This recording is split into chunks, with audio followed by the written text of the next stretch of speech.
الحمدللہ اسرا کے دولہا پہ دائم درود، شب اسرا کے دولہا پہ دائم درود، نوشے بزم جنت پہ لاکھوں سلام۔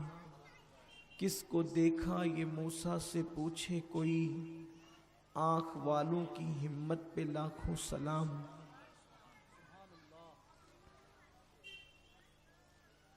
وہ شب معراج رات، وہ شفع محشر کا تاج، کوئی بھی ایسا ہوا تم پہ کروڑوں درود۔ سبحان اللہ۔ وہ سرور کشور رسالت جو عرش پر جلوگر ہوئے تھے، سبحان اللہ۔ نئے نرالے طرب کے ساما عرب کے مہمان کے لیے تھے۔ سبحان اللہ۔ تبارک اللہ شان تیری تجھی کو زیبا ہے بے نیازی، تبارک اللہ شان تیری تجھی کو زیبا ہے بے نیازی۔ سبحان اللہ۔ کہیں تو ہو جوش لن ترانی، کہیں تقاضے وصال کے تھے۔ سبحان اللہ۔ کمال امکان کے جھوٹے نقطوں تم اول آخر کے پھیر میں ہو، کمال امکان کے جھوٹے نقطوں تم اول آخر کے پھیر میں ہو۔ محیط کی چال سے تو پوچھو کدھر سے آئے کدھر گئے تھے۔ سبحان اللہ۔ اٹھے جو کسرے دنا کے پردے، کوئی خبر دے تو کیا خبر دے، وہاں تو جا ہی نہیں دوئی کی، یہ کہہ نہ تھے ہاں ارے تھے۔ سبحان اللہ۔ وہی ہے اول وہی ہے آخر، وہی ہے ظاہر وہی ہے باطن، اسی کے جلوے اسی سے ملنے اسی سے اس کی طرف گئے تھے۔ سبحان اللہ۔ آج بفضلہ تعالی معراج مصطفیٰ صلی اللہ علیہ وآلہ وسلم کی رات ہے،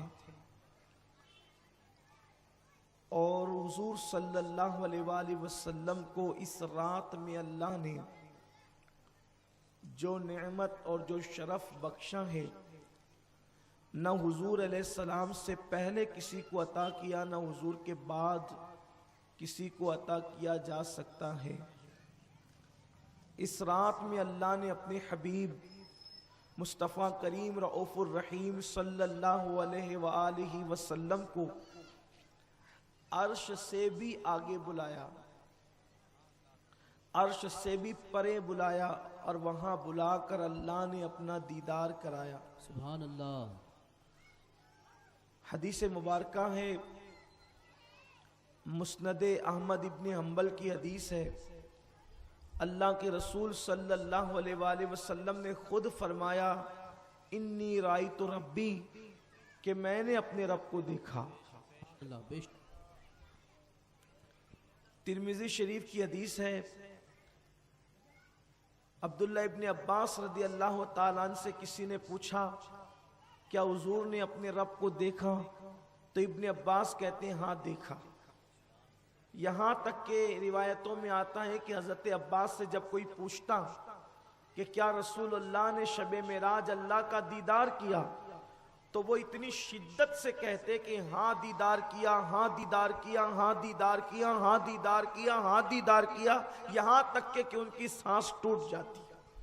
ابن عباس کہتے ہیں حضور علیہ السلام کے اہل بیت میں سب کا متفقہ عقیدہ اور نظریہ یہی تھا کہ شب معراج اللہ کے رسول صلی اللہ علیہ وآلہ وسلم نے اللہ کا دیدار کیا۔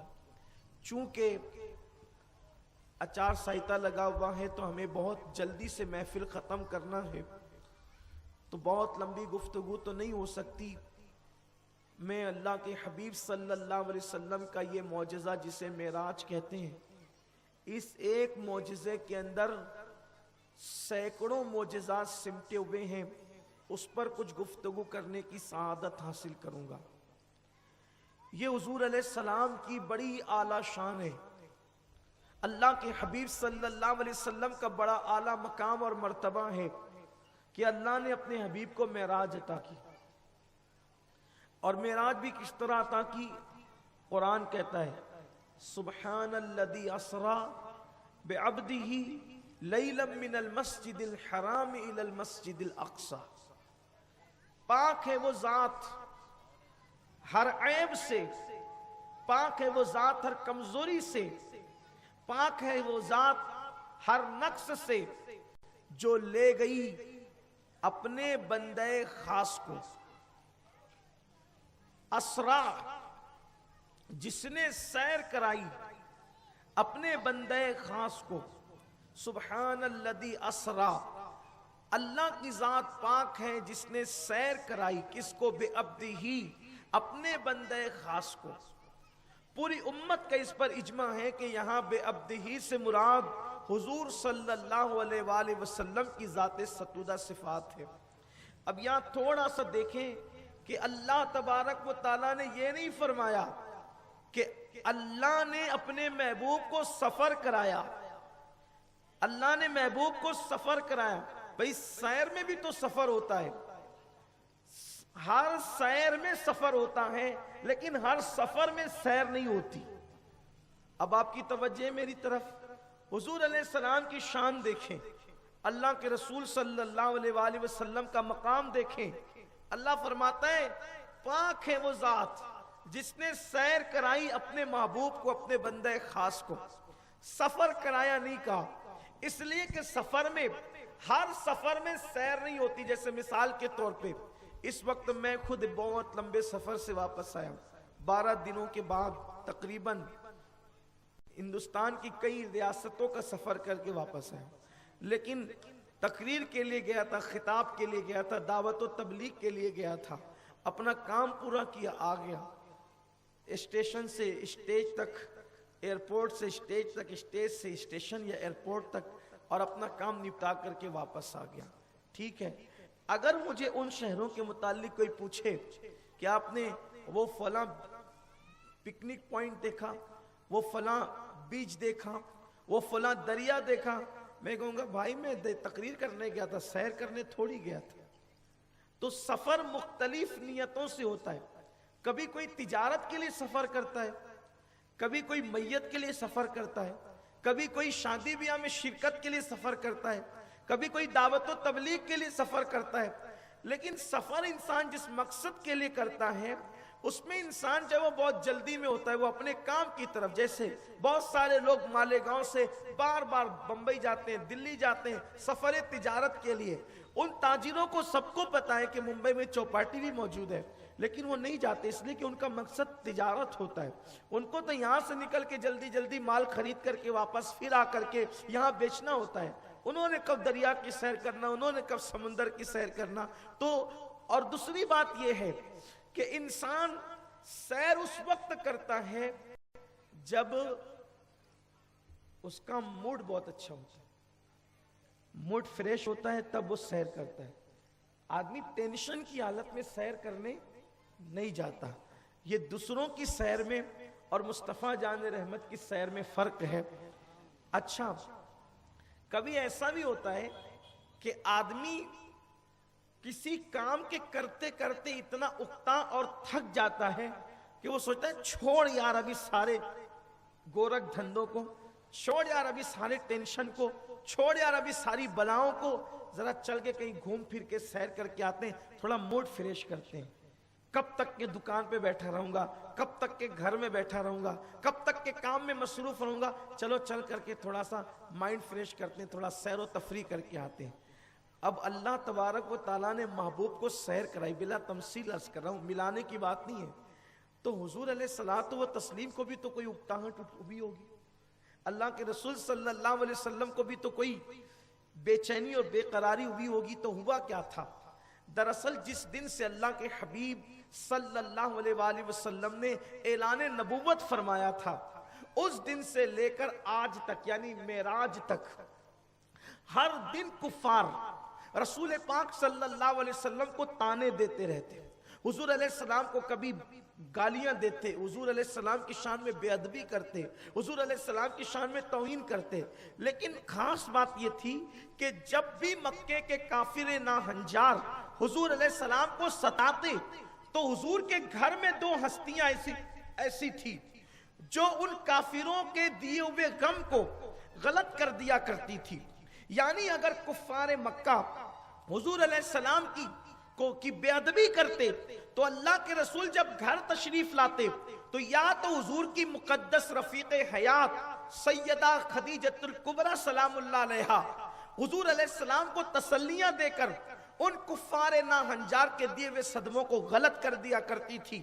اور دوسرے نمبر پر حضور علیہ السلام کے چچا جو حضور علیہ السلام سے اپنی اولاد سے زیادہ محبت فرماتے تھے حضرت ابو طالب وہ حضور علیہ السلام کی اتنی حوصلہ افزائی کرتے تھے, اللہ کے حبیب صلی اللہ علیہ وآلہ وسلم کو اتنا حوصلہ دیتے تھے, اتنا پیار دیتے تھے کہ ایک طرف بیوی کی باتیں سن کر دوسری طرف چچا کی باتیں سن کر اللہ کے حبیب صلی اللہ علیہ وسلم کے وہ صدمے جو کفاروں نے دیے تھے وہ دور ہو جایا کرتے تھے. یہ تسلیاں بار بار ملتی تھی, گویا کہ زخموں پہ بار بار مرہم رکھے جاتے تھے. تو اس وقت اللہ کے حبیب صلی اللہ علیہ وسلم جو ہے ایک اطمینان محسوس کرتے تھے. ظاہر سی بات ہے بتقاضے بشریت اگر کوئی کسی کو تکلیف پہنچائے, کوئی کسی کو اذیت پہنچائے, انسان کہیں تو اپنی بات ہلکی کرتا ہے, انسان کہیں تو اپنا بوجھ ہلکا کرتا ہے, انسان کہیں تو اپنے غم کو شیئر کرتا ہے. تو آقا کریم صلی اللہ علیہ وآلہ وسلم کے گھر میں یہ دو ہستیاں ایسی تھی جو حضور علیہ السلام کا بڑا خیال رکھتی تھی. ایک تو جناب خدیجۃ الکبریٰ ہیں, ایک تو جناب ابو طالب ہیں. لیکن اتفاق خدا کا کرنا یہ ہوا کہ جس سال حضرت خدیجہ کا وصال ہوا اسی سال حضرت ابو طالب بھی دنیا سے تشریف لے گئے. اب گویا کہ یہ دونوں ہستیاں جو مونس و غمخوار تھی, اللہ اکبر, حضور علیہ الصلوۃ والتسلیم کو تو غم سے کیا غرض, وہ تو پوری کائنات کے غم گسار تھے. لیکن آقا کریم صلی اللہ علیہ وآلہ وسلم کے گھر سے جب یہ دو ہستیاں رخصت ہو گئی تو آقا کریم صلی اللہ علیہ وآلہ وسلم نے اس سال کو عام الحزن فرمایا, یعنی غم کا سال فرمایا. اور اس کے بعد پھر کیا ہوا, اب اللہ اکبر, حضور علیہ السلام گویا کہ گھر آتے ہیں تو گھر میں کوئی تسلی دینے والا نہیں ہے. اب آقا کریم گھر آتے ہیں تو حضور علیہ السلام کے زخموں پہ مرہم رکھنے والا کوئی نہیں ہے. آقا کریم صلی اللہ علیہ وسلم کو رجب کی 26 تاریخ کو اللہ اکبر اتوار کے دن اس قدر صدمے دیے گئے, اس قدر صدمے دیے گئے کہ کفار مکہ میں سے کسی نے حضور کی دعوت کو قبول بھی نہیں کیا. آقا کریم پہ تانا زنی کی. اور جب اللہ اکبر 27 کا گویا کہ چاند طلوع ہوا یا 27 کی شب آئی اور پیر کی شب لگی, دوشنبہ کی شب لگی, تو اللہ کے حبیب صلی اللہ علیہ وآلہ وسلم جو ہے اپنی چچا زاد بہن یعنی حضرت ابو طالب کی بیٹی اور حضرت مولا علی کی بہن حضرت ام ہانی رضی اللہ تعالیٰ عنہ کے گھر جا کر آقا کریم صلی اللہ علیہ وسلم جو ہے سر میں درد ہونے لگا. لوگوں نے حضور علیہ السلام کو اتنا صدمہ دیا کہ بتقاضۂ بشریت حضور علیہ السلام کے سر میں درد ہونے لگا. اللہ کے حبیب ام ہانی کے گھر میں جو ہے وہ اپنے سر سے لے کر پیر تک چادر ڈال کر کے آرام فرمانے لگے. حضور علیہ الصلوۃ والتسلیم کو اتنا ستایا گیا. اب دیکھو گھر میں کوئی تسلی دینے والی ایسی ہستی موجود نہیں ہے جو حضور علیہ السلام کو تسلی دے, حضور علیہ الصلوۃ والتسلیم کے ظاہری غم کو جو ہے وہ ہلکا کرے. تو اس وقت اللہ نے جبریل سے کہا, اے جبریل میرا محبوب اس وقت گویا کہ غمگین ہو کر محو استراحت ہے, جاؤ 70,000 فرشتوں کو اپنے ساتھ لے کر جاؤ اور میرے حبیب کو معراج کا دولہا بنا کر کے لاؤ. ان سے جا کر کے کہنا کہ حبیب اللہ آپ کا مشتاق ہے, اللہ آپ کا مشتاق ہے, خدا کو آپ کا اشتیاق ہے. اللہ اللہ کیا شان ہے حضور کی. یہ صحیح حدیث ہے, یہ صحیح کے غلط کے مقابلے میں صحیح نہیں بلکہ اصطلاح کے مطابق ایک تو عرف میں صحیح کہتے ہیں یعنی غلط کے مقابلے میں صحیح کہتے ہیں, اور ایک تو اصطلاح میں صحیح کہتے ہیں یعنی جو محدثین کی اصطلاح سند کے اعتبار سے یہ حدیث صحیح ہے کہ حضرت جبریل کو اللہ نے فرمایا کہ جبریل جاؤ اور میرے محبوب سے کہنا کہ اللہ کو آپ کا اشتیاق ہے, اللہ تعالیٰ آپ کا مشتاق ہے. اب یہاں جو بات میں کہنے چلا تھا سیر کی, اس لیے کہ سیر اپنے بندہ خاص کو سیر کرائی, اپنے محبوب کو سیر کرائی. تو حضور علیہ السلام کو مکے کے کافروں نے صدمہ دیا, تو اب اس صدمے کے گویا کے خاتمے کے لیے حبیب کو سیر کرائی جا رہی ہے. ایک بات, اچھا یہ نہیں کہا قدرت نے کہ سیر جبریل نے کرائی, اللہ نے یہ نہیں کہا کہ سیر